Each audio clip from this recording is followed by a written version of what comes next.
So how long did you stay at Coleman? Sounds like you Well, were chomping at the bit to get out of there. I was. Let me tell you a story about Coleman, though. So, as you said, it was absolutely the dirtiest place I think I've ever been, as far as Right. like contraband.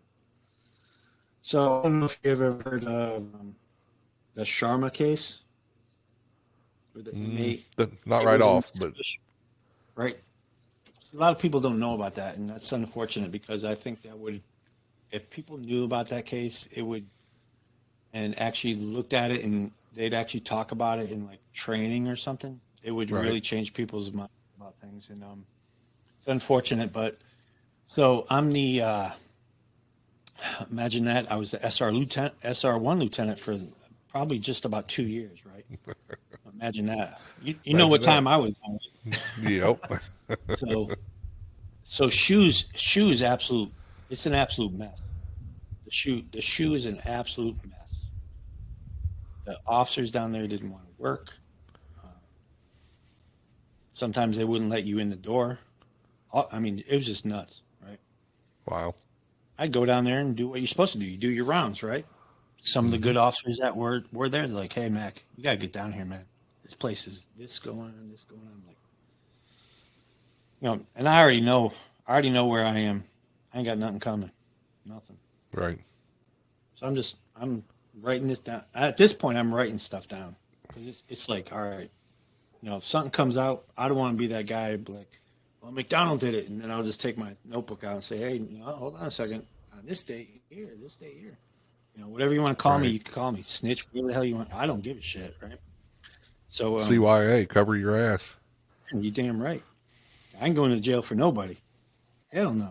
Right. And then, so things were getting really, really weird. So I come in one night, and I see a bunch of cars on the outside of the facility. I'm like, oh, this ain't good. Something bad happened. So I go in there, and I remember walking in the lieutenant's corridor, and we had a holding cell at the end of the hallway there, and there's a body bag in there, right? I'm just like on a stretcher. I'm like, oh shit. so Mm. so well, actually, before I even get in there, hey Mac, the control room officer, hey Mac, you hear what happened? I was like, no, nobody calls me. So like, hey, freaking Animal killed Delano. I'm like, what? And Animal was this notorious inmate, and Delano was the shoe orderly. So I'm already walking down. I'm like, oh, this ain't good. Then I see the Right. body. Gosh. So I get in there, and like there's like FBI guys in there. There's SIA, and I'm already, Already. you see the SIA, you see the SIS staff, and you're like, yeah, this is bullshit. Something ain't right here. Something is not Right. right. So your spidey senses are already up. So I relieve the lieutenant. I take over, and boom, man, like out of the gate, people are like, hey, Mac, this. I'm like, listen, I don't want to listen. Stop. Don't tell me shit. I don't want to know a damn thing. Nothing. Right. And I think I got like mandated the next day. And the staff that worked that night before were working that day. So, and they're trying to tell me everything. And one of them was Aaron Sharma, who was uh, later was convicted of Hmm. the part of the homicide. Okay, and this other guy was Mike Kennedy, who was also involved. It's funny how you remember these names, right? Yeah. So, Yeah. sure enough, man, they're telling me these stories. I'm like, whoa. I'm like, hey, listen, if you're not going to put in a memo, I don't want to hear about it. Yeah. I don't want to hear about it. Yeah. And and you start getting that those spidey senses, that sixth sense that there's something going on, and why are people talking to you? Right. You Trying to look, spread the dirt, what they're trying to do. look around, and you're like, man, they're not talking to anybody else. So this ain't good. Yeah. So I kind of like pushed back from that. Just did my shifts, tried to stay quiet. Did the best I could. You know, I kept having all these little bombs dropped on me all the time. And I'm like, yeah, this ain't good, man. I'm just like, man, at this point, I'm like freaking paranoid. I'm like writing everything down. I'm like, oh, this happened. I think I still have some of those notes too. And then out of the blue, this guy James Raby, he was an FBI agent attached to Coleman. I mean, what facility actually has a FBI agent attached that actually works there, right? Yeah. Yep. So I didn't know who the hell he was. He goes, and he meets me in the parking lot after my shift. Hey, Glenn. Hey, what's up? He goes, hey. Shows me his badge. I'm like, oh shit. Right. Hey, I'm James Raby. I'm an FBI agent here at Coleman. And I'm just like, where the hell did you come from? Where do you work at? You know? And Yeah. he goes, hey, I need to talk to you. Here we go. So, Mike, it was rough. So I'm talking to him. You know, he's writing things down. And I tell you, man, I was paranoid, but I know it was happening. I was being followed.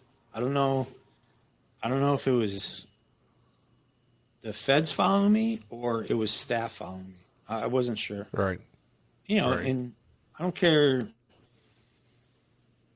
This shit happens. You know, it does. Sure. It happens. So I'm kind of like, man, this ain't good. This ain't good. And by then, my wife at the time, she leaves the bureau and goes to North Carolina to try and help her father, who was pretty ill. And she starts to work for the U.S. Attorney's Office, right? And she'd call me on my shifts at night. She's like, "Hey, be careful." I'm like, "I'm always careful. What do you mean?" She's like, I can't tell you anything, but just be really careful." What the fuck are you talking about? You know, and then, Right. it's like, you pick up your phone and go click, click, click, click. You know, just weird shit like that. You know, Right. maybe I was paranoid. I don't know. Maybe I should have took more medication. I'm not sure, but something weird, some weird shit was going on. So they end up pulling me in again, and this guy, cannot remember his name. He was in the whole case with the homicide ends up going in front of what's it called? The Civil Rights Division of the U.S. Attorney's Office. Okay. This dude pulls me in with Raby. Raby's like, by now, actually, Raby pulled me over one night. I'm on my way to work. Raby pulls me over. He goes, hey. I'm like, and by now, I'm just like, I'm talking shit to this guy. Like, hey, man, you're Right. fucking treating me like shit. What the fuck? You know? And he pulls me over. He goes, hey, I got to talk to you. It's like, man, can't you fucking just like call me or something? Why the fuck you got to pull me over? What the fuck? Right. Like, what the hell's going on here, man?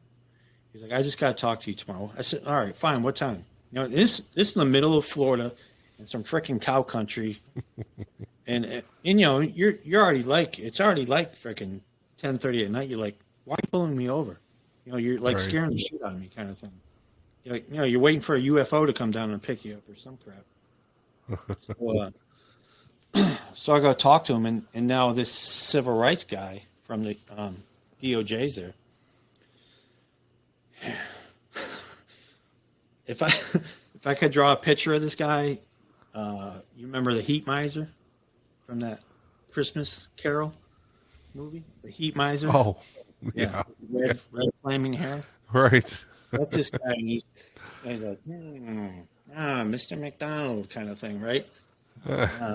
It's like this guy's, he's young too. He's a lot younger than me. So, man, this guy's really creepy. I'm like, for one, I was like, let me ask you a question. I've been in this job for, by then it was maybe 12 years, somewhere around there. So it's not like brand new, not new to the stuff what's going on. And I've seen some shit already, right? So, Yeah. So let me ask you something. What do you want from me? Why are you talking to me? And it seems like you're only talking to me. Like, well, you're the only one who will talk to us. Like, what are you talking about? He's like, you are the only person that will tell us anything that goes inside that place. Like, well, you got a bigger problem than me and this case. So I don't know what you're gonna do. But what do you want? So we can be done with this shit. Because you're like ruining my life at this point. And now, and I'm never mind my career. My life is just upside down. My wife at the time is living in North Carolina. I'm by myself in Florida, working all these bullshit shifts. And it's stressful, bro. It's stressful. Really, really tough. Yeah. I think a lot of people, something like that. A lot of people, I think it would have broke them. It really would have. Yeah. It was anytime you're under investigation, which has happened, I think all of us at some time, maybe not to that level, but anytime you're under investigation, that's just horrible stress that you don't need in a place that you're already stressed. Yeah, right. Yeah. It was eating me alive, man. Just eating me alive. And so we end up I end up talking to this guy. We end up going to trial. We go to the grand jury first, and he's asking me these questions, and because Animal had real quick though about Animal. So when the DOJ guy and the FBI guy are first interviewing me, they're showing me these pictures, right? These handwritten or hand drawings. They're like, Glenn, do these look familiar? I was like, yeah, that looks familiar.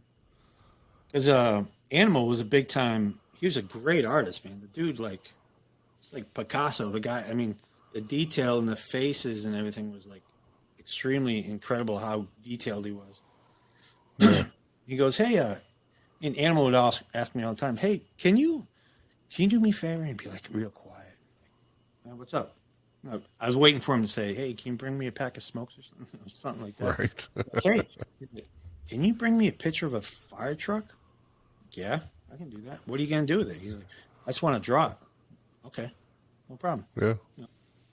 What's wrong with giving an inmate a picture of a fire truck, right? So I slip him the thing, print off a picture of a fire truck or find a magazine, take the fire, give it to him. Keep him busy. So, yeah, exactly. And this guy lived up to his name too, Animal. Man, what a problem. That dude was a problem. Every time he was on a 3-man hold too. So anytime we take out, I'd go down there and escort him to wherever he's got to go, and he's always like pulling on me. Like I'm like, hey man, you better chill out, Animal. You're gonna get messed up. Right. Oh, McDonald, you didn't do shit. And he'd like try to pull, and I was like, wham! I'd slam him against the, he's still cuffed, slam him against the wall. I said, keep fucking around and see what happens. I'm going to take that baton. That baton's going to be across your head right there. And he was on baton watch and everything. So sure. I think he was just doing that just to see how far I'd go. That's so we sit down with these two guys, and at this point, man, I'm like, should I get an attorney? Kind of thing. Like, should I get my own attorney? Because this doesn't even sound right anymore. So they start showing me these drawings. They're like, hey, like, you recognize that picture? I said, yeah, I do. He's like, did you give him pictures to draw from? I said, yeah, of course. Like, there's nothing wrong with that. We give books to inmates all, and they're like, no, you didn't do anything wrong. He said, but look at the drawing. And I just sit there and look, and I'm like, oh shit. He's like, yeah, that's you. That's somebody else, and that's somebody else. And but look at what you're doing. And I like one of the pictures was like I was like standing on like a pile of like rubble, and I'm like holding a like a rifle or a flag or something weird like that, right? Wow. I'm just like, I'm like, yeah, that's kind of weird, and it still like gives me, like uh, chicken skin, my hair standing up on my Yeah. arms about it, Yeah. and I was like, yeah, that's kind of weird, and they're like, hey, that guy idolized you. I'm like, what are you talking about? He's like, oh yeah, we interviewed him a few months ago. But the funny thing is he wanted to kill you. Remember all them times he would test you and pull away from you? I said, yeah. They're like he was testing you to see how vulnerable you were, because he wanted to kill you to earn his Yeah. bones by But they killing. didn't tell you that a few months ago when they found it out. Of course not. No. No. No. Why would you do that? So I'm like, okay, that's very weird, right? So then we end up going to trial. They're questioning me at the grand jury, and I had to like explain like how to make hooch, and I never made hooch, but I have a pretty good idea how they do it in prison, right? Sure. I Sure. kind of had to explain that to the grand jury and the judge, and they're like, that happens. I'm like, it happens all day long, every single day. You can walk inside a facility right now and you can smell it. I can like a dog. I can actually track it down and find it by just Sure. smelling it. And they were just surprised at what really went on inside facilities. So then unfortunately, I become like the key witness for the Bureau of Prisons, which was it was not an honor. It was, No. you didn't get a badge. You didn't get a medal for it. You got a kick in the teeth. That was it. Yeah. That was it. Yeah. I mean, it's part of our job to cooperate during investigations. Yes. And it says it Yep. right there in our ethics. But man, it's a tough road to have to deal with. Absolutely. Go ahead. And if you don't, you're putting other people's lives in danger, because whatever is going on is going to go on more. And what if Animal that day had decided to kill a staff member instead of an inmate? So whatever anybody thinks about doing that, which I've had to do the same thing in investigations, go tell the truth. I don't like it. I don't enjoy it, but it's something that we have to do. The prison has to be a safe place for staff to work, and dirty staff make prisons dangerous places. Yeah. So whether it's drugs or phones or whatever's stamps, I used to see that. I used to see staff members who would pay inmates in the mental health unit off with crackers to get them to be quiet through their shift. They give them packages of crackers so that, hey, don't do anything on my shift. Well, you're just passing the buck down the road instead of dealing with it, and you're making it a more dangerous place to work. So I agree with you, and I know what kind of a spot that puts you in. Yeah. And then, so then we end up going to trial, and a lot of people don't understand, like when they, if you've ever been through training, like the legal part of training or any type of like supervisory type training in the bureau, they tell you like, hey, if you ever go to court or anything like that, they're going to look at your training records. They're going to bring people up from your past that trained you. Guess what? Oh, you know what? I mean, since you were a trainer like I was a lot, those the signature sheets at the bottom, guess what? They miraculously show up after years. Sure. Yeah, years sure they of do. training. So we're at court, and they're showing me these. They actually had two guys. So I'm in the like kind of like the break room or wherever they had the witnesses. I was talking to these two guys. They're both Glencoe instructors from FLETC. I'm like, what are you guys doing here? And just small talking, like, oh yeah, they're bringing us up for because we gave the initial use of force class to Sharma, to Aaron Sharma. I'm thinking in my head, I'm like, man, she went to like FLETC like probably like 10, 12 years ago, probably, and now these guys are here testifying. Yes, I swear and all this, and yeah, I did that class for 2 hours 12 years ago, and I gave it to her, kind of thing. It's like, Right. yeah. if they want you, they're going to get you. And they had the training records with their signature on it, the instructors signature on it, everything. So it's Yeah. like, hey, guess what, people? That does happen. It does. Oh, It does absolutely. happen. And now, now everything is. So now it's even tracked even more. You know. So end up going through that trial. Very very overwhelming because I was kind of kept there for quite a while. I was there for almost the entire week. Right. They end up convicting her of being what did she get? I can't remember. I can't they basically made her like the mastermind of the homicide, and they used McCullough, John the Animal McCullough. That's his. If you've never Yeah. want to read an interesting story, read that guy's bio. You can Google Right. it too, John McCullough or John the Animal McCullough, and it'll tell you a pretty long story. Yeah. And some very interesting facts in there too.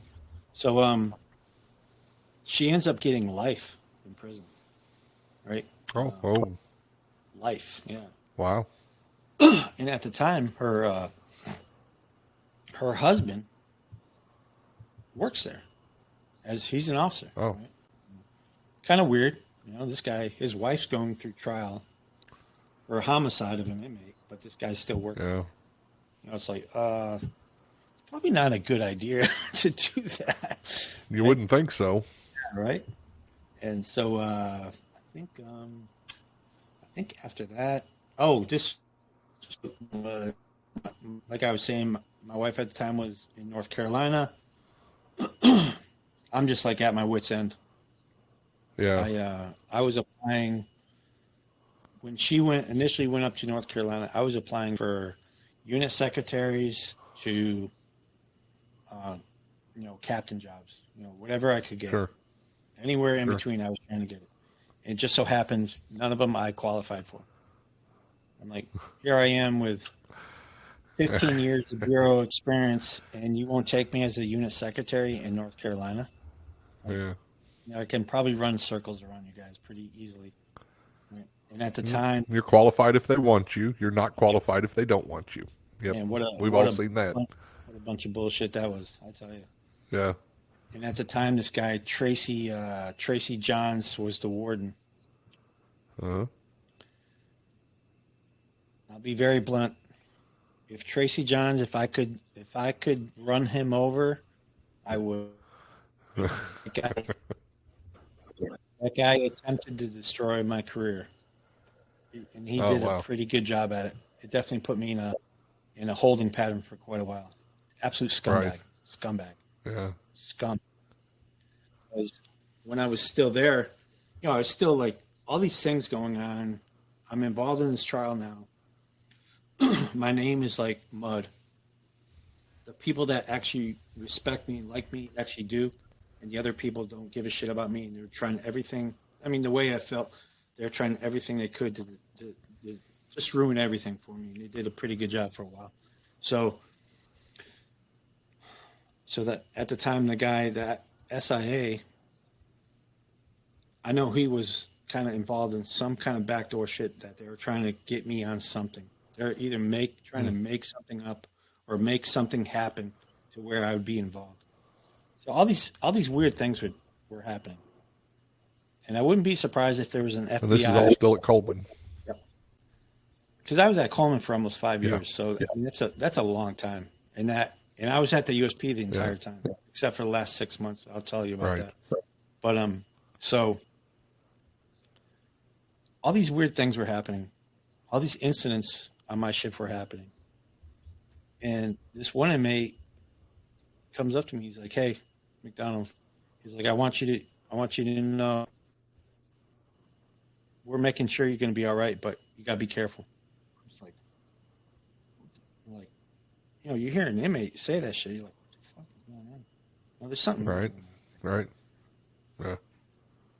Yeah. To this day, that was an FBI agent inside that prison. Definitely. because all these weird Right. things were going on. And probably, I want to say it was a couple weeks later that inmate was gone. Right? It was like, Hmm. yeah. So, um, the SIA brings me over, go over there, and he's in the admin building, which is already creepy enough. So I get over there, and he's questioning me about some use of force incident. I'm like, no, it didn't happen like that. Blah blah blah blah blah blah. He goes, well, just want to let you know you're under investigation for excessive use of force. Okay, I said, bring it, Right. because I know, and at that time, Mike, I didn't care. I was like, Right. you're full of shit. You're a fucking liar. F you, f you. I didn't care. What are you gonna do? Right. Hire me? Right. Send me to Coleman? Okay. So then I kind of like set this dude up because I know he's full of shit. So write a memo about the incident. I go over there after my shift. I slide it under the door. Oh, actually, before I knew he wasn't there. I knew he wasn't there that day. So I go over there, and he had a secretary. Imagine that, a very attractive young secretary. You know where that's going. So Uh, I go over there. I said, "Hey, how you doing? Hey, do you mind time stamping this?" She's like, "Sure, no problem." Boop boop. Time stamps it. So I have this timestamp saying when I turned in this memo. Right. So got it. Put it in my pocket. I come back later, and I gave her a copy. I come back later. I slip another one. I slip another one under the door. About 2 weeks later, hey McDonald, I got to talk to you. All right. So I go over. By now, I'm walking around with a handy dandy little briefcase type of thing with all my documents in it. Wow. That's how bad it got. Right. I mean, I had 6-part folders with like, this incident happened this way. This, this is, I mean, everything, timelines, everything. Wow. Crazy. Oh, bro, it was rough. So, I mean, I get over there and he's questioning me. He goes, "Well, you never reported the incident." I said, hold on a second. I said, "This? Are you talking about this?" He's like, "Where'd you get that?" I said, "No." I said, "See this? See this timestamp on here? When I turned it in to your office?"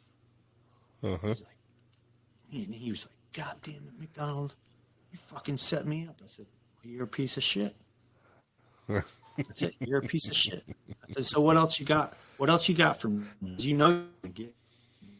You know you're not gonna get me." At the same time, I'm trying to get out of there. I'm trying everything, and I'm at ART at training, and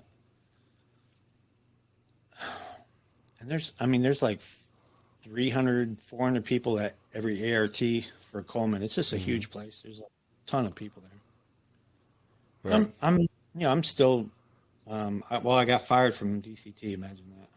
So I was still a firearms instructor, still a DCT instructor, things like that. But it wasn't coming around like it used to, where I could train all the time. Right. So I'm talking to this guy, Captain Smith from the medium. He just got there, so he's doing a class. New guy probably doesn't know who's who. Probably heard my name, but so I pull him out. He gets done with his class, and I go outside with him. I said, "Hey, Cap," I said, "You gotta do me a favor, man. You got money?" He's like, "Yeah." He goes, I said, "Hey, you gotta save my life." I'm like, "What are you talking about?" I said, "You gotta get me the hell out of that USP." I was like, I'll tell you about it later, but I can't tell you about it now. But man, you gotta save me, man. Just get me the hell out of there. I need a break. Right. Right. So he ended up getting me over to the medium. Met a, I mean, and it's weird how Coleman's big, but it's still small. Yeah. And if you're stuck in that USP world, you're just stuck. Right. And I get over to the medium, some great group of lieutenants And they're like, hell no, I'm not going to that USP. Hell no. I get over there. I'm just like, I get along with everybody, man. Just some great, great dudes. I mean, there's some good dudes at the in the lieutenant's office at Coleman too. Some really bad dudes too. So I get over there. I finally, I'm on vacation in North Carolina, and the warden called me. She's like, "I got two choices for you. You can be a correctional officer at Butner, or you can be a cook foreman."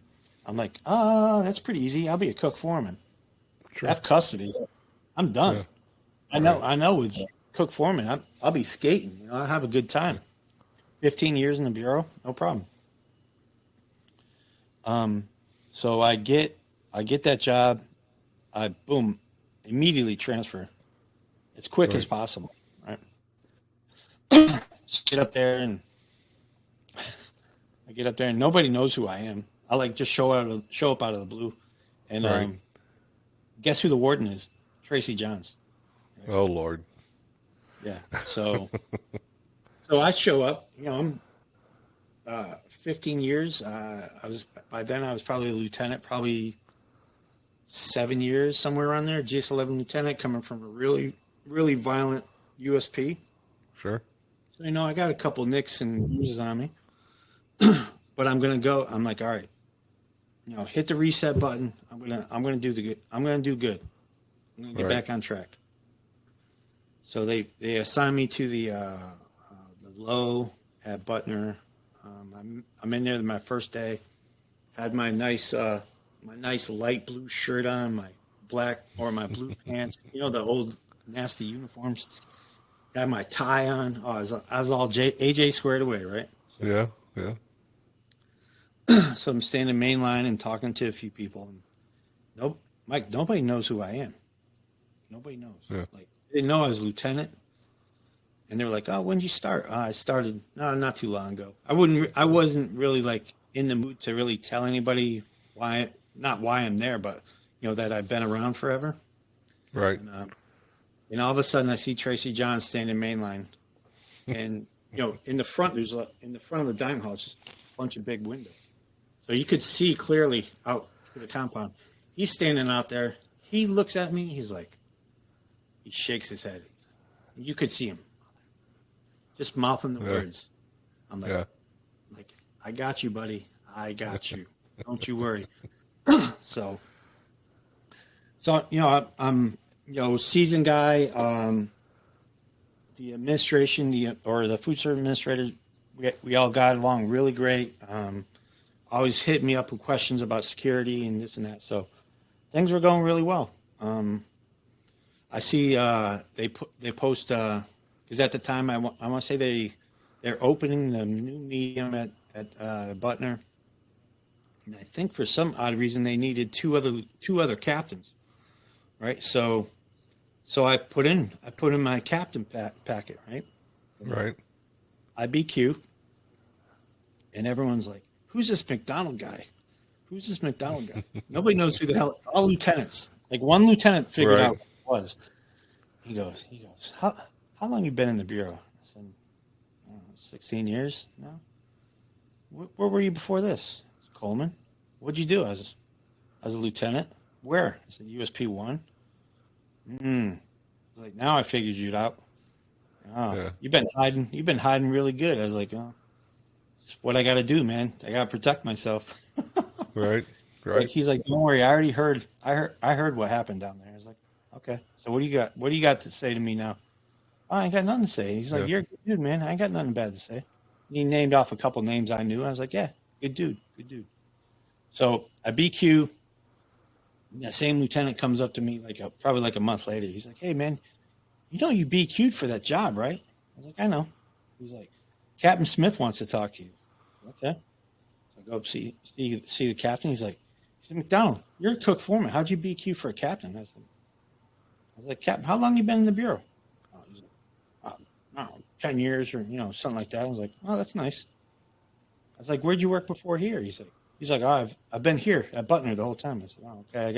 I got 3 other joints under my belt already. And he's like, what?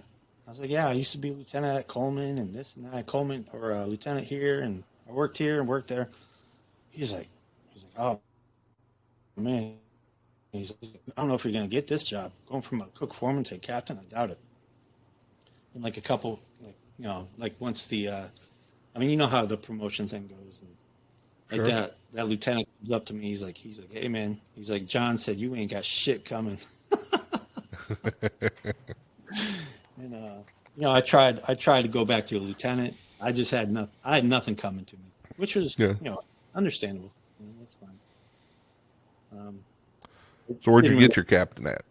didn't really bother me. So then I was still at Butner.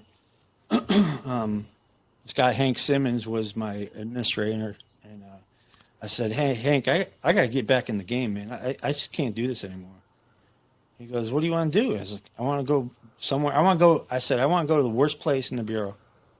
I was like, "What is the worst place in the bureau?" He's like, "As far as what?" I said, "Violence." He's like, "Probably Pollock." He's like, "Oh, they just had a homicide, a couple weeks ago or whatever." I'm like, Right. "I want to go there as lieutenant." He's like, "All right, let me make some calls." And I apply and I get picked up for Pollock, which I absolutely love. Pollock was, man, it was awesome, just awesome. Right. From like day one, like I get down there. My wife she ended up getting picked up as she unit secretary maybe. So she left the U.S. Attorney's office, got back in the bureau, and we both went down to Louisiana. First day there, it's like 3 body alarms, spraying inmates with gas. I was like, I love it. I'm back in the Right. game, Yeah. sweating my ass off. It's like freaking boiling ass hot. Oh yeah. Yeah. Having a good time. Meet a bunch of great guys and gals. Yeah, things really clicked down there, man. Yeah. Really clicked. And Donnie Cartret shows up, who is one of my mentors from back in the day. I'm think I got so it's like the quarter was up, and if you don't know anything about USP Pollock, you can look it up and you find a lot of bad things happen there, a lot of violence towards staff and inmates. I end up getting put at the medium as like even watch ops or something like that. And Donnie just got there, and Donnie was officer at Danbury, I think just before I started, and he was a real hard charging guy. And I'm over there at the meeting. He goes, the doors open in the captain's office, and the other captain's in there, and he goes, "Hey, McDonald, come here." He's like, he's very forceful, right? But he's doing it in a kind of a way to where you think he's like super aggressive, or he's like a dick to you, but he's not. He's like testing you. Right. Everything is always like a selection to him, like let me see what you got kind of thing, right? So I go in there and it's like, yes, Captain. He goes, "Hey," like, "what are you doing over here at the medium?" Like, "This is my assignment." He's like, "As of tomorrow, you're going over to USP. I need my compound back." I look at the other captain, and he goes, and him and John Gardiska were the captains, and John Right. and him worked at Beaumont together, so they had a lot of time together too. He goes, "You heard what the captain says. Tomorrow you're working at the USP." I'm like, "Okay." I was like, and I looked at Cartret. I said, "So what do you mean take your compound back?" He goes, "You know exactly what I freaking mean. Like, just make it fucking happen." I was like, 10-4. So next day I go back over to the USP. And I seen him before the shift started, and I was on the evening watch, and my activities was Lee Fitzgerald, which is an awesome dude. Unfortunately, he left the bureau, and so I told him, "Hey, man, Cartret wants the compound back. Guess what? We're going to take it back." And I mean, Right. some crazy crap was going on. I said, "This is what we're going to do. We're going to slow down mainline. We're going to control it. everything. Because I mean, bro, like they'd let these inmates out, the place would just go mad. It was like a Oh war wow. zone all the Yeah. time, all the time. You know, and people like, oh, you're full of shit. Like, no, we'd open the doors, the place would go crazy. Yeah. Like Slow the things first, down. yeah, like the first move, and me not knowing Cartwright was still there. Right? Um, like the first night, and we let this one unit out. This dude comes out, f you, and all this talking all this crazy trash to us, and it was like a dog pile. I mean, there was probably like 6 of us. We just this guy's like coming, running at us, you know, and like fist pumping. It's like, all right, come on, let's go. Wham! We just smash him, and we're like on him. Right. Put him in cuffs, drag him off, and we're like, shut the compound down. And all the inmates are like, oh shit, like, it's on now. So Uh-huh. I remember we get that dude down into, and it was hot, man. It's like, you know, Louisiana is like, it's just another level of hot, the heat, Yes. right? Absolutely. I mean, you're just covered in dirt because of the compound. Like all the grass is dead. It's like dirt everywhere. And we're like wrestling this dude down. He's got like by now he's like got basically mud all over him because he's sweating so much. We get him down the shoe and we're like, he's like, man, why'd you guys, you know? Now he's crying, right? He's like, why'd you guys treat me so bad? Why'd you treat me so bad? It's like, you come out talking shit to us. Guess what we're gonna do? We're gonna Right. take care of you. I said, matter of fact, spread the word because it's gonna be a new world in here. So, yeah, man, we kind of like changed that culture of how it was running, you know, slowing things down, making sure it was always secured. And Cartret's watching the whole Yeah. time. He's like, probably up front in SS off watching on the cameras. And yeah, so I end up I mean, dude, I got 1,000 stories about Pollock. Right. Right. So I end up Oh. Cartret pulls me in. He goes, hey, he goes, what do you know? What do you know about EPO? I said, well, you know, he already knows. He already knows about, you know, my credentials as far as like being trainers for this and that. And then so this guy Joey Mott ends up leaving. He retires. He was the EPO. So I apply for EPO. So I apply for EPO. I get picked up for EPO, which is a nice upgrade to a GS12. Get my own office, get my own computer, you know, all this stuff, a little fancy flash drive, all this, you know, all this cool shit. Right. So I loved it, man. I loved it. Loved the job. I wish I could have finished out at a job like that. Yeah. I mean, it just brought in, from what I could feel was like my talents as far as like organization, motivating people, the fitness part, things like that. Worked a So when lot did with the this. fitness? Because that's definitely something I want to get into with you.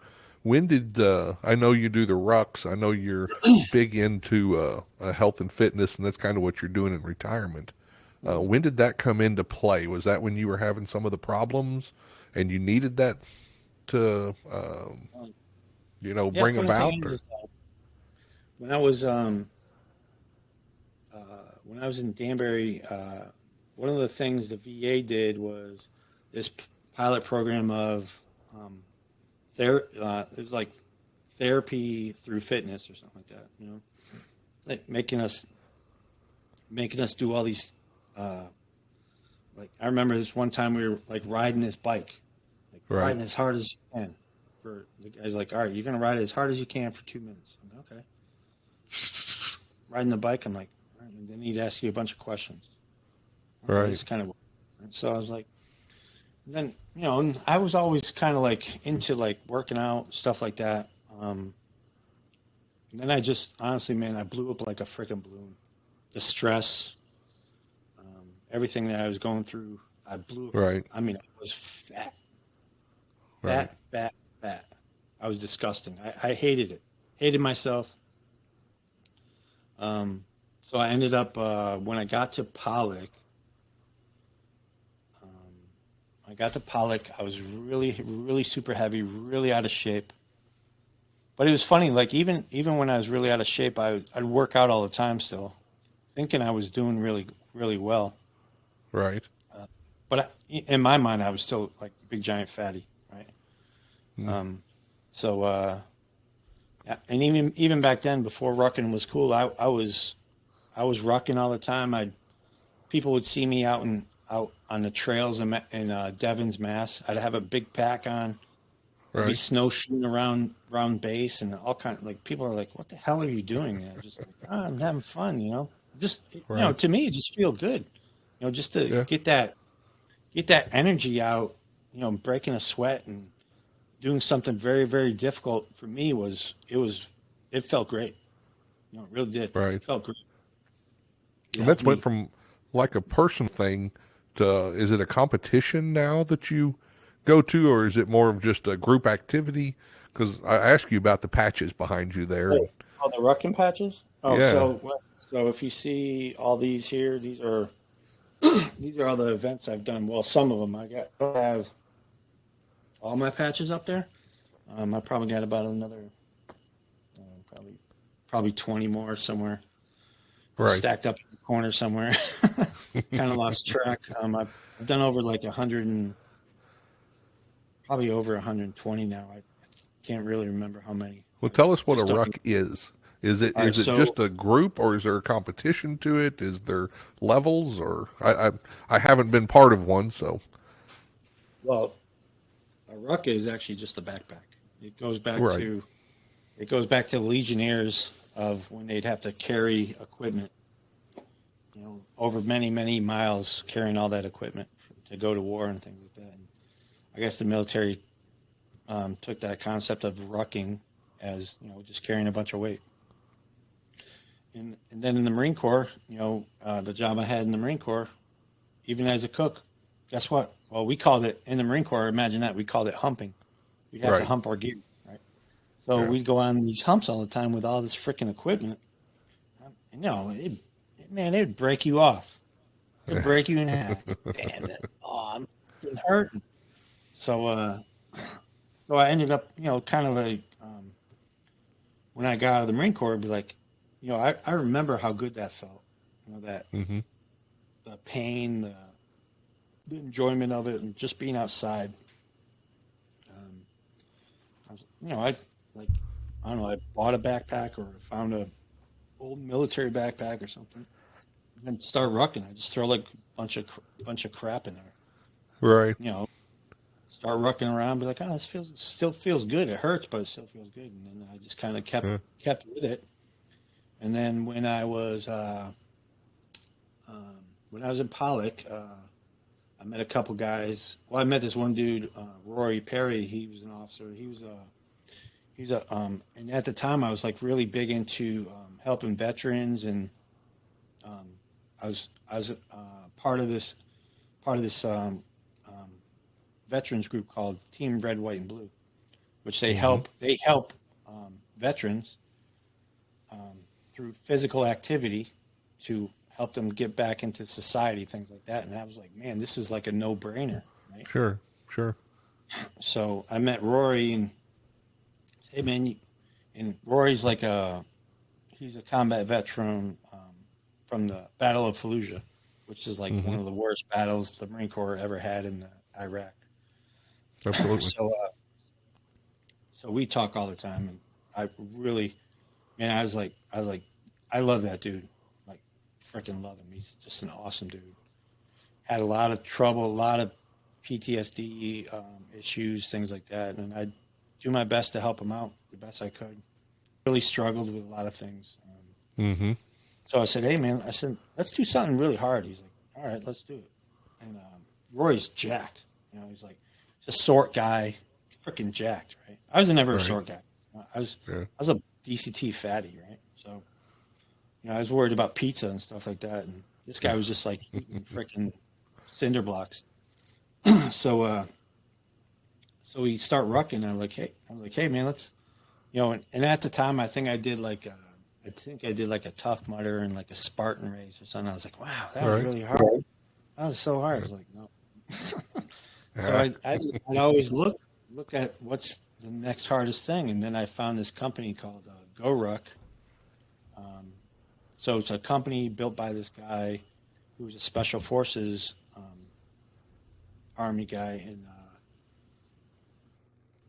he'd make these backpacks, right? And then it went to a backpack challenge where you take that ruck and you put, depending on what your weight was, you put a certain amount of weight in there, and you'd show up in the cadre, which would be like him or a few other people, because at the time it was so small. It was just a small group of people. Right. Very underground type of thing, and they would show up, and all these guys were like special operations guys, like Navy SEALs, Special Forces, at the time Marine Recon, and these guys would just put you through absolute freaking hell, and you'd have to wear the backpack all the time. Right? Like, ding, ding, ding. This might be a winner for me. So we find an event in New Orleans, and it was the first event I did was in downtown New Orleans on I want to say the day before Halloween. So basically, just like one of my anniversaries of like, I can't remember how many years I've been doing it now. So like 11 years probably. Right. And since then, I just like, man, I just love it, man. It's so painful. I mean, I'm 53 now, and it really takes a toll on me now, big time. So I really stayed the best I could. I stayed in really tried to stay in the best shape I could, even aging as I was, still working full time. And I would always, I'd find an event, wherever, somewhere. And that, when it first started, it was pretty. I mean, they'd have within a year they'd have probably like 300-400 events throughout the country. I'd find the closest one to me, and it was really big. It was pretty popular to go to New Orleans because everybody loves New Orleans. When I was at Pollock, and they'd have events there all the time. So every event I'd try to go. Yeah, and I give you something outside of work to outside of work to look forward to and train for. And I did the same thing for a long time with the heavy games and Scottish Highland games. Right. Yeah. So and it was just something I could think about at work to get that off my mind. So that was working the same way for you. And I see a lot of staff now. I mean, especially when I left, man, they were just like, they don't do anything. It's like, right. Oh, what'd you guys do last night? Oh, I played video games all night. What do you mean you played video games? Yeah. Like, you come in here and we, you're sitting in front of a computer all day, or dude, you got to get outside and do something, right? And then I got into CrossFit pretty big. When I was in Pollock, started doing that. I love that. I love doing that. Really, really hard stuff. And I was that guy like, hey, we're going to do this really hard workout at what they call a hero WOD, workout of the day. So it's designed to memorialize a fallen soldier or a Marine or anybody. So if you've never done a hero WOD, they will kick your ass. Right? They're built to be very, very difficult. So I'd be that guy during the hero WOD that would wear a gas mask, something a little bit stupider, or a helmet, or, something like that. Make it just a little tougher. Yeah, and people are like, "Man, you're freaking badass," and I'm like, "I am." I'm like, "I'm slow. I'm terrible." And I just kept doing, those hard things, and I really, really, really enjoyed them. Sometimes, man, I look back at some of the events I've done, and they were absolutely the hardest things ever. Yeah. Even harder than the Marine. So, but it's just, to me, it's just an outlet, And a couple of places after Pollock, I went to Mississippi as a deputy captain. I continued it there, continued my fitness stuff there. Still doing CrossFit, still doing Go Ruck events. I gave up on that Spartan crap and the Tough Mudder, because who the hell wants to be electrocuted? I mean, if you're looking to do something, the hardest thing you probably will probably ever do for fitness is go do a GoRuck event. Go Okay. try one, Yeah. and you will get checked quickly. I Right. mean, I've been to events where people don't last 20 minutes and they have to quit. Yeah. They just they're either And this not in has shape. become something. Sorry. This has become something that's been since you've retired. I know you're into this strength and conditioning. You've started a podcast. So tell us a little bit about what you're doing now. I know you ended up in Chicago, and that was we talked about that during the last one. But what are you doing now with retirement and strength and conditioning? And what can you tell the people out there? I mean, how important is it to have that physical outlet? Well, for me, like when I like Mike said, retired out of Chicago at the MCC. I was a GS13 captain when I retired. Well, no, I'm sorry. I went there as a GS13 captain. Right. When I retired, I went over to employee development manager because I really enjoy the training aspect and I just wanted to try something different. Hmm. I still continue to do CrossFit and GoRuck events. A lot of training time on my own for some of these events, and then I was like, you know what, I need to do something with this. I can, and going in and out of Chicago, I took the train in and out of work every day. Hmm. So I listened to different podcasts. I listened to like Jocko, Cleared Hot podcast. Some of the I don't know if some of the other ones are around anymore. And that stuff just like resonated with me. It really motivated me to Sure. one of Jocko's things is like get after it. Like yeah, like you need to get after it. Even as hard as our job is, physically and mentally. I mean, you see it, Mike. I mean, you see people just falling apart, man. They're like they're Yeah. not saying I'm some fitness guru, but I mean to not have that outlet of working out and pushing yourself past your limit. What's going to happen when Mike is getting stabbed or Mike's getting beat up or something bad's happening? What are you going to do? Are you going to just like cower in the corner or run the other way? Or are you Hmm. going to do the best you can to get over there and try to save Mike's life? Or Sure. what if I had an incident where we had to give a staff member CPR because he Yeah. had a major heart attack inside the institution. People were just falling out because they couldn't handle like giving the guy CPR. And this is one of your Yeah. fellows, I mean, you know? it's one of the first things you probably learn. You see that on TV, and the doctors and nurses run in and they go pump, pump, pump. Yeah, giving somebody CPR and doing it for even 5 minutes, but sometimes as long as 20 or 30 Yeah. is an absolute, it'll kick your butt. Yeah, absolutely. Yeah. You got to be You know, prepared for that stuff. I remember running across a compound in Pollock, 1,000 degrees, running across an incident, and Pollock was pretty good.